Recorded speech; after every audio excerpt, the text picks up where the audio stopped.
بسم اللہ الرحمن الرحیم۔ السلام علیکم جی اسٹوڈنٹس، امید کرتا ہوں آپ لوگ ٹھیک ہوں گے اور آپ لوگوں کی زندگی خوشیوں کے ساتھ گزر رہی ہوگی۔ ابھی میں آج مزید اشعار کی تشریح کی طرف لیے چل رہا ہوں، لیکن ایک شعر کی تشریح کروں گا اور بس پھر یہ غزل کا اختتام ہے اور غزل کا آخری شعر ہے، جس میں کیا ہوتا ہے، جس میں بہت خوبصورت بات کہی گئی ہے اور ہمارا جو تخیل ہے، ہمارا جو ذہن ہے، اسی طرف گامزن کرنے کی کوشش کی ہوئی ہے۔ تو آنکھوں کا ذکر ہے اور آنکھوں کا ذکر ایک عجیب کیفیت سے ہمیں آگاہ کریں کہ ان آنکھوں کی وہ کیا ہے، ان آنکھوں کی کئی حالتیں ہیں، کئی صورتیں ہیں، کئی شکلیں ہیں۔ آنکھ کی وجہ سے انسان بہت سارے جو غم ہوتے ہیں یا خوشی ہوتی ہے وہ محسوس کرتے ہیں۔ کبھی یہ بھی ہوتا ہے کہ کبھی کبھار انسان آنکھوں کو دیکھتے ہوئے دھوکے بھی کھا جاتے ہیں۔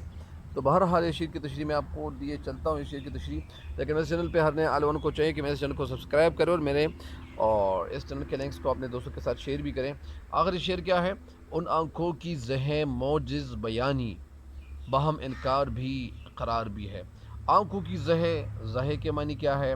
زہے کے معنی ہے شاباش یا آفرین، یہ معنی بھی ہے، اور مرحبا معنی بھی ہے، خوش آمدید بھی ہے۔ زہے کے معنی مرحبا، خوش آمدید بھی ہے۔ اور معجز بیانی کے معنی کیا ہے؟ معجز بیانی کے معنی ہے معجزہ بیان کرنا یا کمال دکھانا۔ معجزہ دکھانا یا کمال دکھانا، یا معجزہ بیان کرنا یا کمال دکھانا، یہ اس کا مطلب ہے۔ تو اس کا یہ مطلب ہے، تو ابھی آپ کو بتایا جا رہا ہے کہ معجزہ بیان کرنا یا کمال دکھانا۔ اور باہم کے معنی کیا ہے؟ باہم کے معنی ایک ساتھ۔ ابھی اس شعر کا مفہوم کیا ہے؟ اس شعر کا مفہوم کچھ اس طرح سے ہے، آپ لوگوں کو بتاتا ہوں کہ شعر کا مفہوم کیا ہے اور کیا ہونا چاہیے۔ اس شعر کا مفہوم کچھ یوں ہے کہ محبوب کی آنکھوں کا جو کرشمہ ہے وہ تھوڑا دیکھیں، وہ تھوڑا دیکھیں۔ کیوں دیکھیں؟ کہ اس وقت انکار اور اقرار دونوں روپ نظر آتے ہیں، یعنی اس وقت انکار اور اقرار دونوں حالتیں ان آنکھوں کو دیکھتے ہوئے یہ حالتیں ہمیں نظر آتی ہیں۔ تو اس کا یہ مفہوم تھا۔ اس شعر کا جو مفہوم ہے یا جو مطلب ہے یا جو تشریح ہے وہ کچھ یوں ہے، شعر میں کہنا یہ چاہتے ہیں کہ جو انسانی آنکھ ہے، تو جس میں یعنی آنکھ انسانی دماغ کا ایک ایسا حصہ ہوتا ہے جو ہمیں دکھائی دے رہا ہوتا ہے۔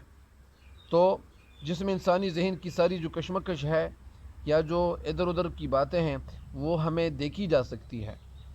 اگر محبوب کی آنکھوں میں ہم دیکھیں تو ہمیں معلوم ہو جائے گا کہ محبوب کا ذہن یہ فیصلہ نہیں کر سکتا کہ وہ محبت کرنے کی دعوت کو قبول کر لے گا یا ٹکرا دے گا، یا محبوب کا جو فطری شرم و حیا ہے انکار کے حق میں وہ فیصلہ دیتے ہیں یا اقرار کے حق میں فیصلہ دیتے ہیں، یا جسمانی تقاضے اقرار کا مشورہ دیتے ہیں۔ کبھی کیا ہوتا ہے اگر جو محبوب منہ سے کچھ کہتا نہیں ہے، وہ خاموشی اختیار کیے ہوئے ہیں، لیکن ذہنی کشمکش کیا ہے؟ ذہنی کشمکش کیا ہے؟ یعنی ذہنی کشمکش آنکھوں سے صاف دکھائی دے رہی ہے۔ کشمکش یعنی ادھر ادھر کی باتیں، جو انسان الجھن کا شکار ہو، کشمکش الجھن کا شکار ہو۔ چنانچہ شعر کہنا یہ چاہتے ہیں کہ محبوب کی آنکھوں کا میں کیا کیا معجزے بیان کروں، یعنی ان میں ایک عجیب کیفیت مجھے دکھائی دے رہی ہے کہ ایک ہی وقت میں محبت کرنے کا اقرار بھی مجھے نظر آ رہا ہے، یعنی ایک وقت میں اگر میں ہم کو دیکھ کر رہا ہوں یا دیکھتا رہا ہوں تو ایک وقت میں وہ محبت کرنے کا اقرار بھی نظر آتا ہے، اور ایک ہی وقت میں انکار بھی نظر آتا ہے۔ یعنی یہ انکار اور اقرار کا جو ایک کنیکشن ہے، جو ایک جوڑ ہے، تو یہ ایک عجیب قسم کا ہے۔ یعنی یہ دیکھنے والی کی جو ذہنی کیفیت ہے اور جو انسان دیکھتا ہے تو ان کے ذہن پہ یہ ڈیپینڈ کرتا ہے کہ وہ محبوب کی آنکھوں میں جھانکنے کے بعد وہ ایسا کون سا رائے قائم کرتا ہے، ایسا کیا رائے وہ قائم کرتا ہے، ان کی رائے کیا ہونی چاہیے اور وہ کیا کہیں گے ان کے بارے میں۔ تو اس شعر کی تشریح تو مکمل ہو گئی ہے۔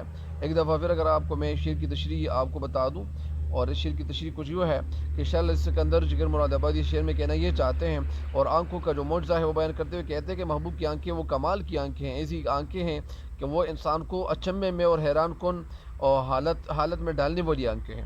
ایسی آنکھیں کبھی اقرار اور کبھی انکار کی جو وہ باتیں ہوتی ہیں وہ ان کی آنکھوں سے ہمیں دکھائی دیتی ہیں، ظاہر ہوتی ہیں، کیونکہ ان آنکھوں کا اعجاز اور حیرت تو دیکھیں کہ اس میں ایک ہی وقت میں انکار بھی پوشیدہ ہے اور اقرار بھی پوشیدہ ہے، کبھی ہمیں انکار نظر آتا ہے، کبھی اقرار نظر آتا ہے، تو ان دونوں حالتوں سے یہ شاعر بیچارہ گزر رہا ہے، اور گزرتا گزر اس لیے رہا ہے کہ وہ حیران ہے کہ مجھے کرنا کیا چاہیے۔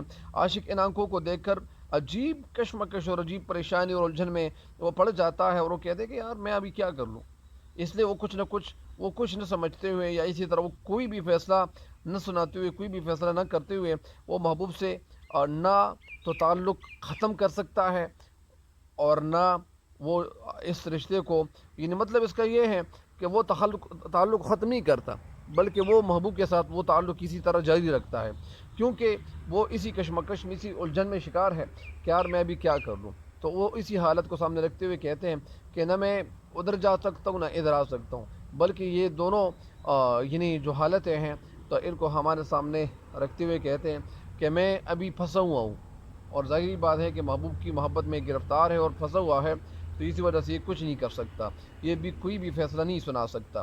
اور اس شعر کے ساتھ ایک شعر ہے یا دو تین شعر ہے، ایک شعر تو آپ کے سامنے سنا دوں کہ ان آنکھوں کی مستی میں میخانے ہزاروں ہیں، ان آنکھوں کی مستی میں میخانے ہزاروں ہیں، ان آنکھوں کی مستی میں میخانے ہزاروں ہیں، ان آنکھوں سے وابستہ افسانے ہزاروں ہیں، ان آنکھوں سے وابستہ افسانے ہزاروں ہیں۔ ایک شعر اور ہے کہ اس کی آنکھوں کو کبھی غور سے دیکھا ہے فراز، اس کی آنکھوں کو یا اس کی آنکھوں کو کبھی غور سے دیکھا ہے فراز، سونے والوں کی طرح جاگنے والوں جیسی، سونے والوں کی طرح جاگنے والوں جیسی۔ اور ایک شعر اور میں اگر آپ کو عرض کر دوں کہ وہ شعر کیا ہے اور وہ کتنا خوبصورت شعر ہے، تاکہ آپ کو بھی آپ کے پاس بہت سارے اشعار ہونے چاہیے، تاکہ وہ ان اشعار کو قلم بند کریں گے، لکھیں گے، تو ظاہری بات ہے کہ آپ کو فائدہ زیادہ ہوگا۔